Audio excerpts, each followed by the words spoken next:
Hello guys, ഇത് നമ്മുടെ വീടിൻ്റെ ഫ്രണ്ടാണ് കേട്ടോ. അപ്പം മഴ പെയ്ത് ഒരുപാട് കാട് പിടിച്ചിട്ടുണ്ട് നമ്മുടെ ഇവിടെ. അപ്പം ഞാൻ വിചാരിച്ച് നമുക്കിവിടെ കാടൊക്കെ കളഞ്ഞിട്ട് ഇവിടെ കുറേ പ്ലാന്റ് നടണമെന്നാണ് എൻ്റെ ഒരു പ്ലാൻ. അപ്പോൾ അത് ഞാൻ നിങ്ങളെ കാണിക്കാവേ. ഇവിടെ വൃത്തിയാക്കിയിട്ട് ഞാൻ നിങ്ങളെ കാണിക്കാം കേട്ടോ. മഴ പെയ്തതാ നമ്മുടെ ഇവിടെ വെള്ളമൊക്കെ കെട്ടിക്കിടക്കുന്നുണ്ടോ. അപ്പോൾ ഇവിടെ കുറേ പ്ലാന്റ്സ് ഉണ്ടായിട്ടുണ്ട്. അതെല്ലാം നമുക്ക് വൃത്തിയാക്കിയിട്ട് വേണം നമുക്ക് പുതിയ നല്ല പ്ലാന്റ് നടാൻ. അപ്പോൾ ഞാൻ കുറേ വെട്ടിക്കളഞ്ഞിട്ട് നമ്മളിത് കണിക്കൊന്നയാണ് കേട്ടോ. അതാണ് കാട് പിടിച്ചുകൊണ്ടായി നിൽക്കുന്നത് ഇവിടെ. ഗൈസ്, നമ്മൾ ഇത്രയും വൃത്തിയാക്കി കേട്ടോ. ഈ മെഷീനിൽ കിടക്കുക. ഇന്നുകൊണ്ട് ഒക്കുമെന്ന് എനിക്ക് ഉറപ്പില്ല, കാരണം ഇപ്പോൾ സമയം ഇവിടെ 6:30 ആവുന്നു. നമുക്കേ അമ്മയുടെ റിയാക്ഷൻ എന്തുവാനാണ്. അമ്മ, അമ്മേ ഇങ്ങോട്ട് വന്നേ, നോക്കിക്കേ.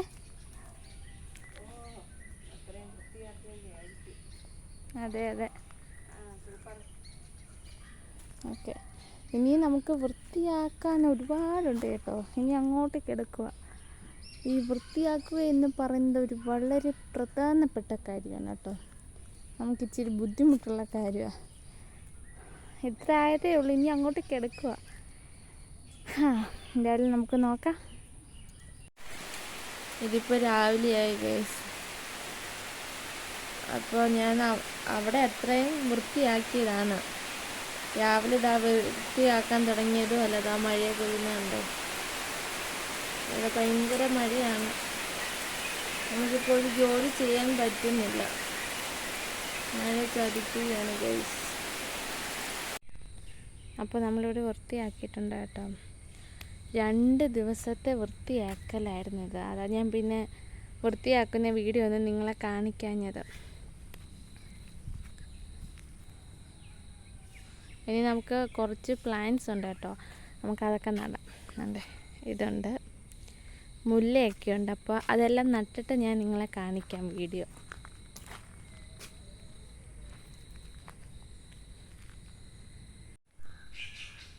ഓക്കെ, അപ്പോൾ നമ്മൾ പ്ലാന്റൊക്കെ ഇവിടെ നട്ടിട്ടുണ്ട് കേട്ടോ. കണ്ണാടി ചെടികളും ബോൾസിയം, ബന്തി ഇതെല്ലാം നട്ടിട്ടുണ്ട്. നട്ടിട്ട് കുറച്ച് നേരമായി കേട്ടോ. പിന്നെ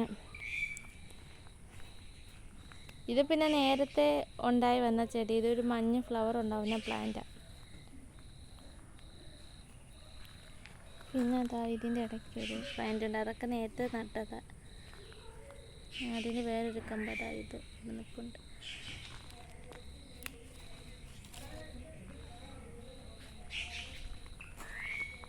ഇതും നേരത്തെ നട്ട ഒരു പ്ലാന്റ് ആയിരുന്നു. അതെല്ലാം കിളിച്ച് വന്ന. പിന്നെ ഇതൊരു റോസ് ഫ്ലവർ ഉണ്ടാകുന്നൊരു ചെടി, ലില്ലി എന്ന് പറയും. പിന്നെ മുല്ല നട്ടിവിടെ നമ്മൾ. ഇത് പടർന്ന് കയറുന്ന മുല്ലയായതുകൊണ്ടാണ് ഇതിൻ്റെ ചോട്ടിൽ നട്ട്. പിന്നെ നമുക്ക് പ്ലാന്റ് ഹണ്ടിങ്ങിലൂടെ കിട്ടിയൊരു പ്ലാന്റ് അതാണ്ട് ഈ ഒരു പ്ലാന്റ്.